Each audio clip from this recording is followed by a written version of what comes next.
আমিও জানি যে হয়তো শামীম যদি রংপুর রাইডার্স যায় ইনশাল্লাহ শামীমও হয়তো পার্টিসিপেট করবে। টু বি অনেস্ট যে রংপুর রাইডার্স থেকে হয়তো অনেক প্লেয়ারের সাথে কন্ট্যাক্ট করতেছে এটা নিয়ে। দুইটা টিম যদি যায় পার্টিসিপেট করে অবভিয়াসলি আমার কাছে মনে হয় যে খুব ভালো টুর্নামেন্ট হবে এবং বাংলাদেশের মানুষও এটা এনজয় করবে। ডিপিএলটাও খুব ভালো চলছে, বিপিএলটাও খুব ভালো গেছে আসলে। আর সব মিলিয়ে আপনি একটা ইনজুরিতেও ছিলেন আসলে, সব কিছু মিলে আসলে এখন আপনার পরিস্থিতি কি বা আপডেটটা কি যদি একটু বলতেন? না আলহামদুলিল্লাহ ভালো যাচ্ছে। হ্যাঁ, একই আঙ্গুলে পরপর দুইটা সার্জারি হয়েছে, বাট ওইখান থেকে এখন আলহামদুলিল্লাহ অনেক ভালো যাচ্ছে এবং ওভারঅল এনজয় করতেছি, টিমের জন্য খেলার চেষ্টা করতেছি এটাই। বিপিএলটাও খুব ভালো গেল, ডিপিএলটা যেহেতু ভালো আছে, আলটিমেটলি কি ভাইয়া এখন কি আপনি আসলে ন্যাশনাল টিমের আশাটা করতেছেন বা ওই ইচ্ছাটা কি বা চেষ্টাটা তো আছে অবশ্যই? না অবভিয়াসলি যখন থেকে খেলা শুরু করেছি সবসময় ন্যাশনাল টিমে খেলার একটা ইচ্ছা সবসময় থাকে এবং টু বি অনেস্ট ন্যাশনাল টিমে খেলা সবসময় প্রাইডের ব্যাপার, সবসময় মাথায় ফোকাস এটাই থাকে। বাট অবভিয়াসলি এখন চিন্তা করছি যেহেতু ডিপিএল চলতেছে ডিপিএলটা নিয়েই।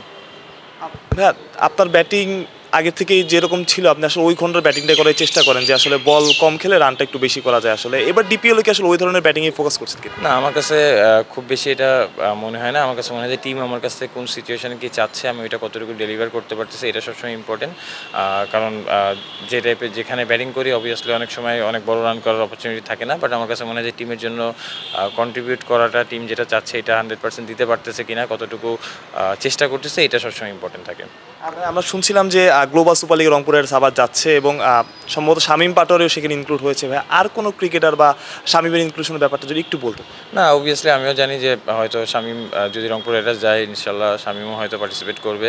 আর টু বি অনেস্ট এখনও হয়তো সব কিছু প্রাথমিক পর্যায়ে আছে, তো আসলে পাবলিশ হওয়ার পর হয়তো আরও জানা যাবে। বাট টু বি অনেস্ট যে রংপুর রাইডার্স থেকে হয়তো অনেক প্লেয়ারের সাথে কন্ট্যাক্ট করতেছে এটা নিয়ে।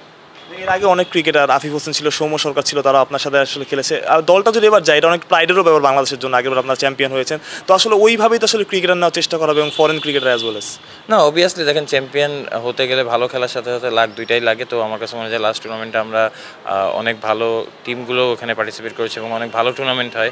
আর টু বি অনেস্ট ওয়েস্ট ইন্ডিজেও আমি অনেক কয়েকবার ট্যুর করেছি, তো সেই দিক থেকে চিন্তা করলে ইন্টারন্যাশনাল লেভেলে যে ফ্যাসিলিটিস থাকে তার থেকে কোনো অংশ কম ছিল না এবং আমার কাছে মনে হয় যে খুব ভালো একটা টুর্নামেন্ট হয়েছে। অবভিয়াসলি এইবার যদি লক্ষ্য থাকবে যদি আমরাও পার্টিসিপেট করি অবশ্যই নিজেদের সেরাটা দেওয়ার চেষ্টা করবো। হ্যাঁ, গ্লোবাল সুপার লিগ নিয়ে আরেকটা প্রশ্ন, এবার বরিশাল হয়তো বা যেতে পারে আসলে, দুইটা দল যখন বাংলাদেশে থাকবে আপনার কি মনে হয় যে আগ্রহটা একটু বেশি থাকবে আর ওই ক্রেজটা একটু বেশি থাকবে বাংলাদেশে? না দেখেন অবভিয়াসলি এরকম টুর্নামেন্টে যদি বাংলাদেশের হয়ে কেউ প্রতিনিধিত্ব করে এটা আসলে অন্যরকম একটা বাংলাদেশের জন্য প্রাউডের ব্যাপার। তো দুইটা টিম যদি যায় পার্টিসিপেট করে অবভিয়াসলি আমার কাছে মনে হয় যে খুব ভালো টুর্নামেন্ট হবে এবং বাংলাদেশের মানুষও এটা এনজয় করবে। হ্যাঁ, আপনি তো উইকেট কিপার মুশফিক ভাই অবশ্য নিল কদিন আগে, আসলে as a wicket keeper Mushfiq ভাই আপনার কাছে আসলে কতটা স্পেশাল ছিল?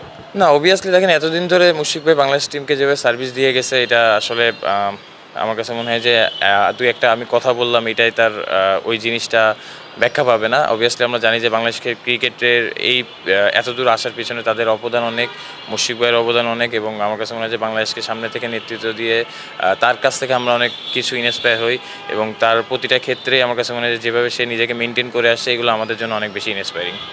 আরেকটা প্রশ্ন যে সিনিয়র ক্রিকেটাররা প্রায় সবাই অবসরে চলে গেছে, আসলে আপনার কি মনে হয় যারা এখন আসলে সিনিয়র হওয়ার পর্যায়ে আপনারা যারা আছেন আসলে তারা ওই জায়গাটা নেওয়া উচিত বা নিতে এখনও ওই চেষ্টাটা করা উচিত সব?